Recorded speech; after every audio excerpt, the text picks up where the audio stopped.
महाभारत हिंदू संस्कृति की एक अमूल्य धरोहर है। शास्त्रों में इसे पांचवा वेद भी कहा गया है। इसके रचिता महर्षि कृष्णद्वैपायन वेदव्यास हैं। महर्षि वेदव्यास ने इस ग्रंथ के बारे में स्वयं कहा है, यन्नेहास्ति न कुत्रचित्, अर्थात जिस विषय की चर्चा इस ग्रंथ में नहीं की गई है उसकी चर्चा अन्यत्र कहीं भी उपलब्ध नहीं है। श्रीमद्भागवत गीता जैसा अमूल्य रत्न भी इसी महासागर की देन है। महाभारत की रचना महर्षि कृष्णद्वैपायन वेदव्यास ने की है, लेकिन इसका लेखन भगवान श्री गणेश ने किया है। इस ग्रंथ में चंद्रवंश का वर्णन है। महाभारत में न्याय, शिक्षा, चिकित्सा, ज्योतिष, युद्ध नीति, योग शास्त्र, अर्थशास्त्र, वास्तुशास्त्र, शिल्प शास्त्र, काम शास्त्र, खगोल विद्या तथा धर्म शास्त्र का भी विस्तार से वर्णन किया गया है। ये महाकाव्य जय, भारत और महाभारत इन 3 नामों से प्रसिद्ध है। इस ग्रंथ में कुल मिलाकर 1,00,000 श्लोक हैं, इसलिए इसे शतसहस्त्री संहिता भी कहा जाता है। ये ग्रंथ स्मृति वर्ग में आता है। इसमें कुल 18 पर्व हैं, जो इस प्रकार हैं: आदि पर्व, सभा पर्व, वन पर्व, विराट पर्व, उद्योग पर्व, भीष्म पर्व, द्रोण पर्व, कर्ण पर्व, शल्य पर्व, सौप्तिक पर्व, स्त्री पर्व, शांति पर्व, अनुशासन पर्व, आश्वमेधिक पर्व, आश्रमवासिक पर्व, मौसल पर्व, महाप्रास्थनिक पर्व व स्वर्गारोहण पर्व।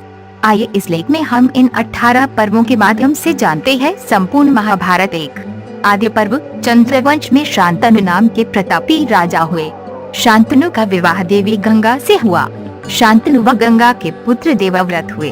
अपने पिता की प्रसन्नता के लिए देवव्रत ने उनका विवाह सत्यवती से करवा दिया और स्वयं आजीवन ब्रह्मचारी रहने की प्रतिज्ञा कर ली।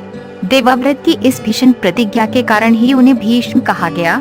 शांतनु को सत्यवती से 2 पुत्र हुए, चित्रांगद व विचित्रवीर्य। राजा शांतनु की मृत्यु के बाद चित्रांगद राजा बने। चित्रांगद के बाद विचित्रवीर्य गद्दी पर बैठे। विचित्रवीर्य का विवाह अंबिका एवं अंबालिका से हुआ। अंबिका से धृतराष्ट्र तथा अंबालिका से पांडु पैदा हुए। धृतराष्ट्र जन्म से अंधे थे, इसलिए पांडु को राजगद्दी पर बिठाया गया। धृतराष्ट्र का विवाह गांधारी से तथा पांडु का विवाह कुंती व माद्री से हुआ। धृतराष्ट्र से गांधारी को सुपुत्र हुए। इनमें सबसे बड़ा दुर्योधन था। पांडु को कुंती से युधिष्ठिर, भीम, अर्जुन तथा माद्री से नकुल व सहदेव नामक पुत्र हुए। असमय पांडु की मृत्यु होने पर धृतराष्ट्र को राजा बनाया गया। कौरव धृतराष्ट्र के पुत्र तथा पांडव पांडु के पुत्र को द्रोणाचार्य ने शस्त्र विद्या सिखाई। एक बार जब सभी राजकुमार शस्त्र विद्या का प्रदर्शन कर रहे थे, तब कर्ण, ये कुंती का सबसे बड़ा पुत्र था, जिसे कुंती ने पैदा होते ही नदी में बहा दिया था, ने अर्जुन से प्रतिस्पर्धा करनी चाहिए, लेकिन सूत पुत्र होने के कारण उसे मौका नहीं दिया गया। तब दुर्योधन ने उसे अंग देश का राजा बना दिया। एक बार दुर्योधन ने पांडवों को समाप्त करने के उद्देश्य से लाक्षागृह का निर्माण करवाया। दुर्योधन ने षड्यंत्र पूर्वक पांडवों को वहां भेज दिया। रात के समय दुर्योधन ने लाक्षागृह में आग लगवा दी, लेकिन पांडव वहां से बच निकले। जब पांडव जंगल में आराम कर रहे थे, तब हिंडिब नामक राक्षस उन्हें खाने के लिए आया, लेकिन भीम ने उसका वध कर दिया। हिंडिब की बहन हिडिंबा भीम पर मोहित हो गई। भीम ने उसके साथ विवाह किया। हिडिंबा को भीम से घटोत्कच नामक पुत्र हुआ। एक बार पांडव घूमते घूमते पांचाल देश के राजा द्रुपद की पुत्री द्रौपदी के स्वयंवर में गए। यहाँ अर्जुन ने स्वयंवर जीतकर द्रौपदी का वरण किया। जब अर्जुन द्रौपदी को अपनी माता कुंती के पास ले गए, तो उन्होंने बिना देखे ही कह दिया कि 5 भाई आपस में बांट लो। तब श्री कृष्ण ने कहने पर 5 भाइयों ने द्रौपदी से विवाह किया। जब भीष्म, विदुर आदि को पता चला कि पांडव जीवित हैं, तो उन्हें वापस हस्तिनापुर बुलाया गया। यहाँ आकर पांडवों ने अपना अलग राज्य बसाया, जिसका नाम इंद्रप्रस्थ रखा। एक बार नियम भंग होने के कारण अर्जुन को 12 वर्ष के वनवास पर जाना पड़ा। वनवास के दौरान अर्जुन ने नाग कन्या उलूपी, मणिपुर की राजकुमारी चित्रांगदा व श्री कृष्ण की बहन सुभद्रा से विवाह किया। अर्जुन को सुभद्रा से अभिमन्यु तथा द्रौपदी से पांडवों को 5 पुत्र हुए। वनवास पूर्ण कर अर्जुन जब इंद्रप्रस्थ पहुँचे, तो सभी बहुत प्रसन्न हुए। अर्जुन व श्री कृष्ण के कहने पर ही मयासुर नामक दैत्य ने इंद्रप्रस्थ में एक सुंदर सभा भवन का निर्माण किया। 2 सभा पर मयासुर द्वारा निर्मित सभा भवन बहुत ही सुंदर व विचित्र था। एक बार नारद मुनि युधिष्ठिर के पास आए और उन्हें राजसूय यज्ञ करने की सलाह दी। युधिष्ठिर ने ऐसा ही किया। भीम, अर्जुन, नकुल और सहदेव चारों दिशाओं में गए तथा सभी राजाओं को युधिष्ठिर की अधीनता स्वीकार करने के लिए विवश किया। इसके बाद युधिष्ठिर ने समारोह पूर्वक राजसूय यज्ञ किया। इस समारोह में श्री कृष्ण ने शिशुपाल का वध कर दिया। युधिष्ठिर का ऐश्वर्य देखकर दुर्योधन के मन में ईर्ष्या होने लगी। दुर्योधन ने पांडवों का राजपाट हथियाने के उद्देश्य से उन्हें हस्तिनापुर जुआ खेलने के लिए बुलाया। पांडव जुए में अपना राजपाट व धन आदि सब कुछ हार गए। इसके बाद युधिष्ठिर स्वयं के साथ अपने भाइयों व द्रौपदी को भी हार गए। भरी सभा में दुशासन द्रौपदी को बालों से पकड़कर लाया और उसके वस्त्र खींचने लगा, किंतु श्री कृष्ण की कृपा से द्रौपदी की लाज बच गई। द्रौपदी का अपमान देख भीम ने दुशासन के हाथ उखाड़कर उसका खून पीने और दुर्योधन की जंघा तोड़ने की प्रतिज्ञा की। ये देख धृतराष्ट्र डर गए और उन्होंने पांडवों को कौरवों के दासत्व से मुक्त कर दिया। इसके बाद धृतराष्ट्र ने पांडवों को उनका राजपाट भी लौटा दिया। इसके बाद दुर्योधन ने पांडवों को दोबारा जुआ खेलने के लिए बुलाया। इस बार शर्त रखी कि जो जुए में हारेगा वह अपने भाइयों के साथ 13 वर्ष वन में बिताएगा, जिसमें अंतिम वर्ष अज्ञातवास होगा। इस बार भी दुर्योधन की ओर से शकुनी ने पासा फेंका तथा युधिष्ठिर को हरा दिया। शर्त के अनुसार पांडव 13 वर्ष वनवास जाने के लिए विवश हुए और राज्य भी उनके हाथ से चला गया। 3 वन पर्व जुए की शर्त के अनुसार युधिष्ठिर को अपने भाइयों के साथ 12 वर्ष का वनवास तथा 1 वर्ष के अज्ञातवास पर जाना पड़ा। पांडव वन में अपना जीवन बिताने लगे। वन में ही व्यास जी पांडवों से मिले तथा अर्जुन को दिव्यास्त्र प्राप्त करने के लिए कहा। अर्जुन ने भगवान शिव से पाशुपास्त्र तथा अन्य देवताओं से भी दिव्यास्त्र प्राप्त किए। इसके लिए अर्जुन स्वर्ग भी गए। यहाँ किसी बात पर क्रोधित होकर उर्वशी नामक अप्सरा ने अर्जुन को नपुंसक होने का श्राप दे दिया। तब इंद्र ने कहा कि अज्ञातवास के समय ये श्राप तुम्हारे लिए वरदान साबित होगा। इधर युधिष्ठिर आदि पांडव तीर्थ यात्रा करते हुए बद्र का आश्रम आकर रहने लगे। यहीं गंधमादन पर्वत पर भीम की भेंट हनुमान जी से हुई। हनुमान जी ने प्रसन्न होकर भीम को वरदान दिया कि युद्ध के समय वे अर्जुन के रथ की ध्वजा पर बैठकर शत्रुओं को डराएंगे। कुछ दिनों बाद अर्जुन स्वर्ग से लौट आए। एक दिन जब द्रौपदी आश्रम में अकेली थी, तब राजा जयद्रथ दुर्योधन की बहन दुश्शला का पति उसे बलपूर्वक उठा ले गया। पांडवों को जब पता चला तो उन्होंने उसे पकड़ लिया। जयद्रथ को दंड देने के लिए भीम ने उसका सिर मुंड दिया व 5 चोटियां रखकर छोड़ दिया। एक बार यमराज ने पांडवों की परीक्षा ली। यमराज ने यक्ष बनकर भीम, अर्जुन, नकुल व सहदेव से अपने प्रश्नों के उत्तर जानने चाहे, लेकिन अभिमानवश इनमें से किसी ने भी यमराज के प्रश्नों के उत्तर नहीं दिए, जिसके कारण यमराज ने इन सभी को मृतप्राय कर दिया। अंत में युधिष्ठिर ने यमराज के सभी प्रश्नों के उत्तर दिए।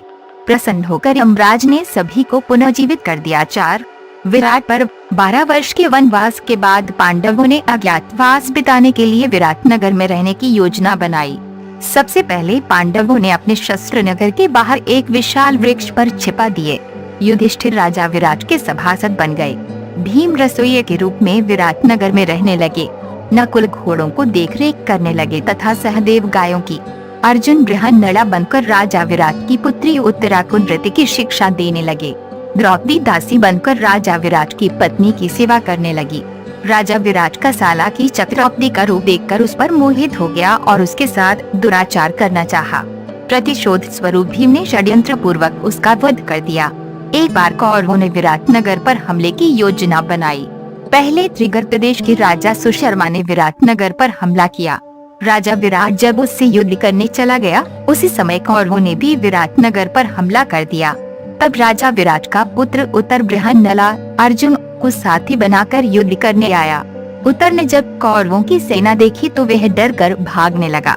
उस समय अर्जुन ने उसे साथी बनाया और स्वयं युद्ध किया। देखते ही देखते अर्जुन ने कौरवों को हरा दिया। तब तक पांडवों का अज्ञातवास समाप्त हो चुका था। अगले दिन सभी पांडव अपने वास्तविक स्वरूप में राजा विराट से मिले। पांडवों से मिलकर राजा विराट बहुत प्रसन्न हुए। राजा विराट ने अपनी पुत्री का विवाह अर्जुन के पुत्र अभिमन्यु से करवा दिया। 5 उद्योग पर्व अज्ञातवास के बाद जब पांडव अपने वास्तविक स्वरूप में आए तो श्री कृष्ण आदि सभी ने मिलकर ये निर्णय लिया है कि शर्त के अनुसार अब कौरवों का पांडवों का राज्य लौटा देना चाहिए। तब पांडवों ने अपना एक दूत हस्तिनापुर भेजा, लेकिन दुर्योधन ने राज्य देने से इनकार कर दिया। भीष्म, द्रोणाचार्य आदि ने भी दुर्योधन को समझाने का प्रयास किया, लेकिन वह नहीं माना। तब पांडवों ने श्री कृष्ण को अपना दूत बनाकर भेजा, लेकिन दुर्योधन ने उनका भी अपमान कर दिया। जब कौरव व पांडवों में युद्ध होना तय हो गया तब पांडवों ने अपने सेनापति धृष्टद्युम्न, द्रौपदी का भाई, को बनाया। दुर्योधन ने अपना सेनापति पितामह भीष्म को नियुक्त किया। कौरव व पांडवों की सेनाएं कुरुक्षेत्र में आ गईं। भीष्म पितामह ने दुर्योधन को बताया कि पांडवों की सेना में शिखंडी नाम का जो योद्धा है वह जन्म के समय एक स्त्री था, इसलिए मैं उसके साथ युद्ध नहीं करूंगा। तब भीष्म पितामह ने ये भी बताया कि शिखंडी पूर्व जन्म में अम्बा नामक राजकुमारी थी, जिसे मैं बलपूर्वक घर लाया था। उसी ने बदला लेने के उद्देश्य से पुनः जन्म लिया है। 6 भीष्म पर्व। जब युद्ध प्रारंभ होने वाला था उस समय शत्रुओं के दल में अपने परिजनों को देखकर अर्जुन हताश हो गए। तब श्री कृष्ण ने उसे गीता का उपदेश दिया और अपना धर्म की रक्षा के लिए युद्ध करने के लिए प्रेरित किया। देखते ही देखते कौरव व पांडवों में घमासान युद्ध छिड़ गया। भीष्म लगातार 9 दिनों तक पांडव सेना का संहार करते रहे। तब श्री कृष्ण ने पांडवों से कहा कि भीष्म की मृत्यु असंभव है, इसलिए उन्हें युद्ध से हटाने का उपाय वे स्वयं ही बता सकते हैं। पांडवों के पूछने पर भीष्म ने बताया कि शिखंडी अगर मुझसे युद्ध करने आया तो मैं उस पर शस्त्र नहीं चलाऊंगा। 10वें दिन के युद्ध में शिखंडी पांडवों की ओर से भीष्म पितामह के सामने आकर डट गया, जिसे देखते ही भीष्म ने अपने अस्त्रों का त्याग कर दिया। श्री कृष्ण के कहने पर शिखंडी की आड़ लेकर अर्जुन ने अपने बाणों से भीष्म को घायल कर दिया। अत्यधिक घायल होने के कारण भीष्म अपने रथ से नीचे गिर पड़े। शरीर में धन से तीर ही उनके लिए शैया बन गए। जब भीष्म ने देखा कि इस समय सूर्य दक्षिणायन है तो उन्हें प्राण नहीं त्यागे और तीरों के शैया पर ही सूर्य के उत्तरायण होने की प्रतीक्षा करने लगे। 7 द्रोण पर्व। भीष्म पितामह के बाद दुर्योधन ने द्रोणाचार्य को अपनी सेना का सेनापति नियुक्त किया। द्रोणाचार्य ने युधिष्ठिर को जीवित पकड़ने की योजना बनाई। इसके लिए द्रोणाचार्य ने चक्रव्यूह की रचना की और अर्जुन को युद्ध भूमि से दूर ले गए। अर्जुन का पुत्र अभिमन्यु चक्रव्यूह में घुस गया और वीरतापूर्वक लड़ते लड़ते मृत्यु को प्राप्त हुआ। तब यह बात अर्जुन को पता चली तो वह बहुत क्रोधित हुआ और उसने जयद्रथ को मारने की प्रतिज्ञा की, क्योंकि जयद्रथ ने अभिमन्यु के चक्रव्यूह में प्रवेश करने के बाद उसका मार्ग बंद कर दिया था। युद्ध के 14वें दिन अर्जुन ने अपनी प्रतिज्ञा पूर्ण करते हुए जयद्रथ का वध कर दिया। भीम का पुत्र घटोत्कच भी अपनी माया से युद्ध करते हुए कौरवों का विनाश करने लगा। जब दुर्योधन ने देखा कि यदि घटोत्कच को रोका न गया तो ये आज ही कौरव सेना को हरा देगा, तब उसने कर्ण से उसे रोकने के लिए कहा। कर्ण ने अपनी दिव्य शक्ति जो उसने अर्जुन के वध के लिए बचा रखी थी का प्रहार घटोत्कच पर कर उसका वध कर दिया। युद्ध के 15वें दिन धृष्टद्युम्न ने षड्यंत्र पूर्वक द्रोणाचार्य का वध कर दिया। जब ये बात अश्वत्थामा को पता चली तो उसने नारायण अस्त्र का प्रहार किया, लेकिन श्री कृष्ण के कारण पांडव बच गए। 8 कर्ण पर्व। द्रोणाचार्य के बाद दुर्योधन ने कर्ण को सेनापति बनाया। 2 दिनों तक कर्ण ने पराक्रम पूर्वक पांडवों की सेना का विनाश किया।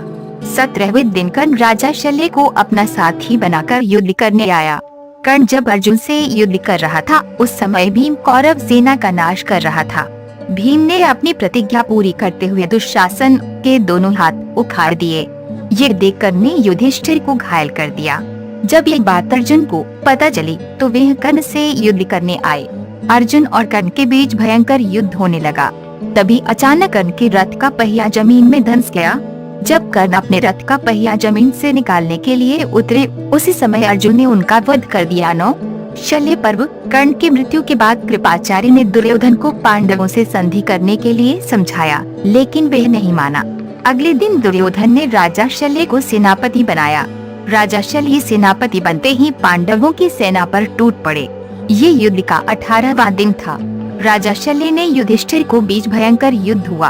अंत में युधिष्ठिर ने राजा शल्य का वध कर दिया।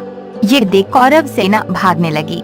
उसी समय सहदेव ने शकुनी तथा उसके पुत्र उलूक का वध कर दिया। ये देख दुर्योधन रणभूमि से भागकर दूर एक सरोवर में जाकर छिप गया।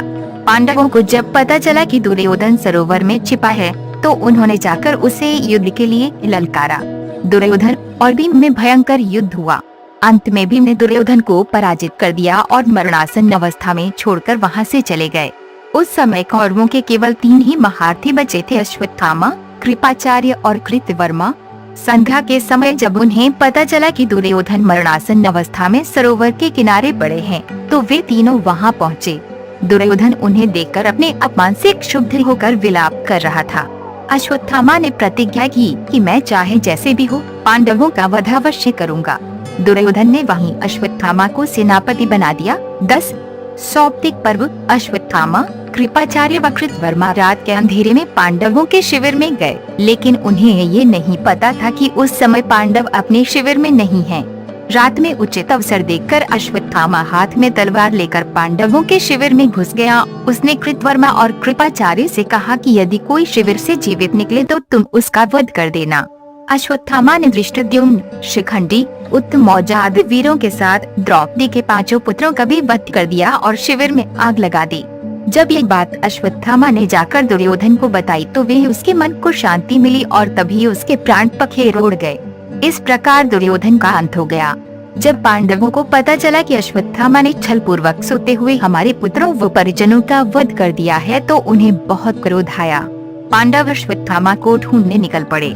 अश्वत्थामा को ढूंढते ढूंढते पांडव महर्षि व्यास के आश्रम तक आ गए। तभी उन्हें यहाँ अश्वत्थामा दिखाई दिया। पांडवों को आता देख अश्वत्थामा ने ब्रह्मास्त्र का प्रयोग किया। उससे बचने के लिए अर्जुन ने भी ब्रह्मास्त्र चलाया। दोनों अस्त्रों को टकराव से सृष्टि का नाश होने लगा। तभी महर्षि वेदव्यास ने अर्जुन और अश्वत्थामा को अपने अपने शस्त्र लौटाने के लिए कहा। अर्जुन ने ऐसा ही किया, किंतु अश्वत्थामा को अस्त्र लौटाने का विद्या नहीं आती थी। तब उसने अपने अस्त्र की दिशा बदलकर अभिमन्यु की पत्नी उत्तरा के गर्भ की ओर कर दी, ताकि पांडवों के वंश का नाश हो जाए। तब श्री कृष्ण ने अश्वत्थामा को सदियों तक पृथ्वी पर भटकते रहने का श्राप दिया और उसके मस्तक की मणि निकाल ली। 11 श्रीपद। जब कौरवों की हार और दुर्योधन की मृत्यु के बारे में धृतराष्ट्र, गांधारी आदि को पता चला तो हस्तिनापुर के महल में शोक छा गया। युद्ध में मृत्यु को प्राप्त वीरों की पत्नियां बिलख बिलख कर रोने लगी। विदुर तथा संजय ने राजा धृतराष्ट्र को सांत्वना दी। अपने पुत्रों का संहार देखकर धृतराष्ट्र बेहोश हो गए। तब महर्षि वेदव्यास ने आकर उन्हें समझाया और सांत्वना प्रदान की। विदुर जी के कहने पर धृतराष्ट्र, गांधारी आदि कुरुकुल की स्त्रियां कुरुक्षेत्र चली गयीं। कुरुक्षेत्र में आकर श्री कृष्ण ने धृतराष्ट्र को समझाया तथा पांडव भी उनसे मिलने आए। धृतराष्ट्र ने कहा कि वे भीम को गले लगाना चाहते हैं, जिसने अकेले ही मेरे पुत्रों को मार दिया। श्री कृष्ण ने समझ लिया है कि धृतराष्ट्र के मन में भीम के प्रति द्वेष है, इसलिए उन्होंने पहले ही भीम की लोहे की मूर्ति सामने खड़ी कर दी। धृतराष्ट्र ने उस मूर्ति को हृदय से लगाया तथा इतनी जोर से दबाया कि वे चूर्ण हो गई। धृतराष्ट्र भीम को मरा समझकर रोने लगे। तब श्री कृष्ण ने कहा कि वे भीम नहीं था, भीम की मूर्ति थी। ये जानकर धृतराष्ट्र बड़े लज्जित हुए। श्री कृष्ण पांडवों के साथ गांधारी के पास पहुँचे। वह दुर्योधन के शव से लिपट लिपट कर रो रही थी। गांधारी ने श्री कृष्ण को शाप दिया कि जिस तरह तुमने हमारे वंश का नाश कराया है, उसी तरह तुम्हारा भी परिवार नष्ट हो जाएगा। धृतराष्ट्र के आज्ञा से कौरव तथा पांडव वंश के सभी मृतकों का दाह संस्कार कराया। 12 शांति पर्व। मृतकों का अंतिम संस्कार करने के बाद युधिष्ठिर आदि सभी 1 महीने तक गंगा तट पर ही रुके। इसके बाद सर्वसम्मति से युधिष्ठिर का राज्याभिषेक किया गया। राज्याभिषेक होने के बाद युधिष्ठिर ने अपने भाइयों को अलग अलग दायित्व दिए तथा विदुर, संजय और युयुत्सु को धृतराष्ट्र की सेवा में रहने के लिए कहा। इसके बाद श्री कृष्ण युधिष्ठिर को बाणों की शैया पर लेटे भीष्म पितामह के पास ले गए। यहाँ भीष्म पितामह ने युधिष्ठिर के धर्म, राजनीति, राजकार्य व धर्म, अर्थ, काम, मोक्ष आदि जुड़े अनेक प्रश्नों के उत्तर दिए। 13 अनुशासन पर्व। इस पर्व में भी भीष्म पितामह ने युधिष्ठिर को न्याय पूर्वक शासन करने का उपदेश दिया। सूर्य के उत्तरायण होने के बाद भीष्म अपनी इच्छा से मृत्यु का वरण करते हैं। पांडव पूरे विधि विधान से भीष्म पितामह का अंतिम संस्कार करते हैं, पुनः हस्तिनापुर लौट आते हैं। 14 अश्वमेधिक पर्व। पितामह भीष्म की मृत्यु से युधिष्ठिर जब बहुत व्याकुल हो गए, तब महर्षि वेदव्यास युधिष्ठिर को अश्वमेध यज्ञ करने की सलाह देते हैं। तब युधिष्ठिर कहते हैं कि इस समय यज्ञ के लिए मेरे पास पर्याप्त धन नहीं है। तब महर्षि वेदव्यास ने बताया कि सत्ययुग में राजा मरुद थे, उनका धन आज भी हिमालय पर रखा है। यदि तुम वो धन ले आओ तो अश्वमेध यज्ञ कर सकते हो। युधिष्ठिर ऐसा ही करने का निर्णय करते हैं। शुभ मुहूर्त देखकर युधिष्ठिर अपने भाइयों व सेना के साथ राजा मरुद का धन लेने हिमालय जाते हैं। जब पांडव धन ला रहे होते हैं, उसी समय अभिमन्यु की पत्नी उत्तरा एक मृत शिशु को जन्म देती है।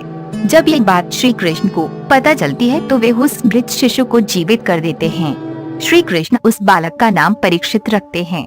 जब पांडव धन लेकर लौटते हैं और उन्हें परीक्षित के जन्म का समाचार मिलता है तो वे बहुत प्रसन्न होते हैं। इसके बाद राजा युधिष्ठिर समारोह पूर्वक अश्वमेध यज्ञ प्रारंभ करते हैं। युधिष्ठिर अर्जुन को यज्ञ के घोड़े का रक्षक नियुक्त करते हैं। अंत में बिना किसी रुकावट के राजा युधिष्ठिर का अश्वमेध यज्ञ पूर्ण होता है। 15 आश्रम वार्षिक पर्व। लगभग 15 वर्षों तक युधिष्ठिर के साथ रहने के बाद धृतराष्ट्र के मन में वैराग्य की उत्पत्ति होती है। तब धृतराष्ट्र के साथ गांधारी, कुंती, विदुर व संजय भी वन में तप करने चले जाते हैं। वन में रहते हुए धृतराष्ट्र, गांधारी व कुंती घोर तप करते हैं और विदुर तथा संजय इनकी सेवा करते थे। बहुत समय बीतने पर राजा युधिष्ठिर सपरिवार धृतराष्ट्र, गांधारी व अपनी माता कुंती से मिलने आते हैं। उसी समय वहां महर्षि वेदव्यास भी आते हैं। महर्षि वेदव्यास अपने तपोबल से एक रात के लिए युद्ध में मारे गए सभी वीरों को जीवित करते हैं। रात भर अपने परिजनों के साथ रहकर वे सभी पुण्य अपने अपने लोकों में लौट जाते हैं। कुछ दिन वन में रहकर युधिष्ठिर आदि सभी पुण्य हस्तिनापुर लौट आते हैं। इस घटना के करीब 2 वर्ष बाद नारद मुनि युधिष्ठिर के पास आते हैं और बताते हैं कि धृतराष्ट्र, गांधारी व कुंती की मृत्यु जंगल में लगी आग के कारण हो गई है। यह सुनकर पांडवों को बहुत दुख होता है और वे धृतराष्ट्र, गांधारी व कुंती की आत्म शांति के लिए तर्पण आदि करते हैं। 16 मौसल पर्व। एक दिन महर्षि विश्वामित्र, कण्व आदि ऋषि द्वारिका आते हैं। वहाँ श्री कृष्ण के पुत्र व अन्य युवक उनका अपमान कर देते हैं। क्रोधित होकर मुनि यदुवंशियों का नाश होने का श्राप देते हैं। एक दिन जब सभी यदुवंशी प्रभास क्षेत्र में एकत्रित होते हैं तब वहाँ वे आपस में ही लड़कर मर जाते हैं। बलराम भी योग बल से अपना शरीर त्याग देते हैं। तब श्री कृष्ण वन में एक पेड़ के नीचे बैठे होते हैं। तब एक शिकारी उनके पैर पर बाण चला देता है, जिससे श्री कृष्ण भी शरीर त्याग कर स्वधाम चले जाते हैं। जब ये बात अर्जुन को पता चलती है तो वे द्वारिका आते हैं और यदुवंशियों के परिवार को अपने साथ हस्तिनापुर ले जाते हैं। मार्ग में उन पर लुटेरे हमला कर देते हैं और बहुत सा धन व स्त्रियों को अपने साथ ले जाते हैं। ये देखकर अर्जुन बहुत लज्जित होते हैं। जब अर्जुन ये बात जाकर महर्षि वेदव्यास को बताते हैं तो वे पांडवों को परलोक यात्रा पर जाने के लिए कहते हैं। 17 महाप्रास्थानिक पर्व। श्री कृष्ण की मृत्यु के बाद पांडव भी अत्यंत उदासीन रहने लगे तथा उनके मन में वैराग्य उत्पन्न हो गया। उन्होंने हिमालय की यात्रा करने का निश्चय किया। अभिमन्यु के पुत्र परीक्षित को राजगद्दी सौंपकर युधिष्ठिर अपने चारों भाइयों और द्रौपदी के साथ चले गए तथा हिमालय पहुँचे। उनके साथ एक कुत्ता भी था। कुछ दूर चलने पर द्रौपदी गिर पड़ी। इसके बाद नकुल, सहदेव, अर्जुन व भीम भी गिर गए। युधिष्ठिर तथा वो कुत्ता आगे बढ़ते रहे। युधिष्ठिर थोड़ा आगे बढ़े ही थे कि स्वयं देवराज इंद्र अपने रथ पर सवार होकर युधिष्ठिर को सशरीर स्वर्ग ले जाने आए। तब युधिष्ठिर ने कहा कि ये कुत्ता भी मेरे साथ यहाँ तक आया है, इसलिए ये भी मेरे साथ स्वर्ग जाएगा। देवराज इंद्र कुत्ते को अपने साथ ले जाने को तैयार नहीं हुए तो युधिष्ठिर ने भी स्वर्ग जाने से इनकार कर दिया। युधिष्ठिर को अपने दम में स्थित देख वे यमराज अपने वास्तविक स्वरूप में आ गए। कुत्ते के रूप में यमराज ही युधिष्ठिर के साथ थे। इस प्रकार देवराज इंद्र युधिष्ठिर को सशरीर स्वर्ग ले गए। 18 स्वर्गारोहण पर्व। देवराज इंद्र युधिष्ठिर को स्वर्ग ले गए। तब वहाँ उन्हें दुर्योधन तो दिखाई दिया लेकिन अपने भाई नजर नहीं आए। तब युधिष्ठिर ने इंद्र से कहा कि मैं वहीं जाना चाहता हूँ जहाँ मेरे भाई हैं। तब इंद्र ने उन्हें एक बहुत ही दुर्गम स्थान पर भेज दिया। वहाँ जाकर युधिष्ठिर ने देखा कि भीम, अर्जुन, नकुल, सहदेव व द्रौपदी वहाँ नरक में हैं, तो उन्होंने भी उसी स्थान पर रहने का निश्चय किया। तभी वहाँ देवराज इंद्र आते हैं और बताते हैं कि तुमने अश्वत्थामा के मरने की बात कहकर छल से द्रोणाचार्य को उनके पुत्र की मृत्यु का विश्वास दिलाया था। इसी के परिणाम स्वरूप तुम्हें भी छल से ही कुछ देर नरक देखना पड़ा। इसके बाद युधिष्ठिर देवराज इंद्र के कहने पर गंगा नदी में स्नान कर अपना शरीर त्यागते हैं और इसके बाद उस स्थान पर जाते हैं जहाँ उनके चारों भाई कर्ण, भीष्म, धृतराष्ट्र, द्रौपदी आदि आनंद पूर्वक विराजमान थे। वह भगवान का परम धाम था।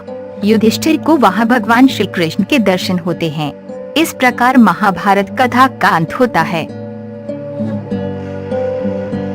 अगर आपको ये वीडियो पसंद आए तो लाइक एवं शेयर जरूर करें। यदि आपने अब तक हमारी चैनल को सब्सक्राइब नहीं किया है तो और भी नए और दिलचस्प वीडियोस देखने के लिए जल्द ही सब्सक्राइब करें।